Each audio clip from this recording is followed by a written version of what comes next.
You've tried to be disciplined. You've made plans, routines, schedules. You've written out goals, downloaded productivity apps, watched motivational videos, told yourself this time I'm serious. But after a few days, maybe a few weeks, it fades. The momentum dies. The fire disappears. And you're left wondering, why can't I stay disciplined? Why do I always fall back? Here's the truth no one tells you. You're not failing because you don't have enough willpower. You're failing because your discipline is not anchored to anything emotional. We are emotional creatures. Our actions, no matter how logical we think we are driven by what we feel, by what moves us, by what stirs us deep enough to matter. Discipline that isn't connected to emotion will always collapse under pressure, but when it's anchored to something that matters, it becomes unshakable. Let's talk about anchors, not in theory, in reality. An anchor is the emotional reason behind the action. It's the why beneath your what. You say you want to get up earlier. Why? To be more productive. That's not enough. But what if you told me, I want to get up earlier so I can build a business that takes care of my mother? Now we're talking. Or maybe it's, I want to journal every night. That sounds nice. But why?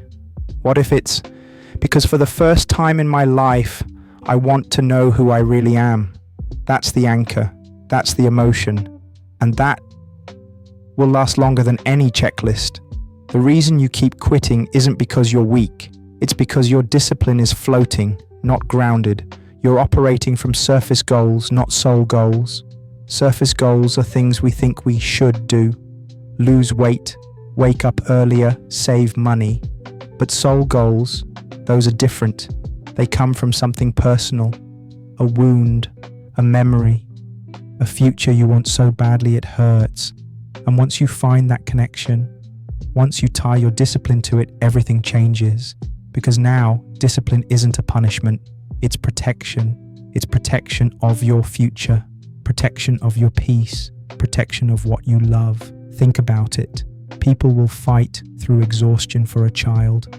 They'll push through fear to save someone they love, not because they're magically stronger, but because they're emotionally anchored. So here's your question. What do you love enough to suffer for? What do you believe in enough to stay disciplined when you're tired, angry, stressed, distracted? Don't chase motivation. Find emotion, because emotion will still be there when motivation isn't. And here's how you build your emotional anchor. Step 1. Write your why in raw form. Don't polish it. Don't make it sound good. Write it messy. Write it real. Not, I want to be productive, but I want to stop feeling like a failure when I look in the mirror. That's real. Not, I want to eat healthy, but I want to live long enough to see my grandchildren. That's raw. That's honest. That's power. Step 2. Attach the habit to a person, pain, or purpose. Who are you doing this for? What pain are you trying to escape or redeem? What future are you fighting for? When you attach emotion to the behavior, it no longer feels empty. It becomes a mission. Step 3. Create a trigger that reminds you of your anchor daily. A photo, a quote, a voice note you play every morning, a journal entry you reread every night. Whatever keeps the emotion alive. Because the goal isn't to force yourself to be disciplined. The goal is to feel your way into alignment. And alignment is powerful. When your heart and your habits agree, discipline becomes natural. You don't have to push yourself to do hard things when your heart knows they're worth it. You just do them. Because not doing them feels like betrayal. That's the secret. Discipline isn't the absence of temptation. It's the presence of purpose. And when you're anchored in purpose, you don't need to be perfect. You just need to return again and again and again. So stop trying to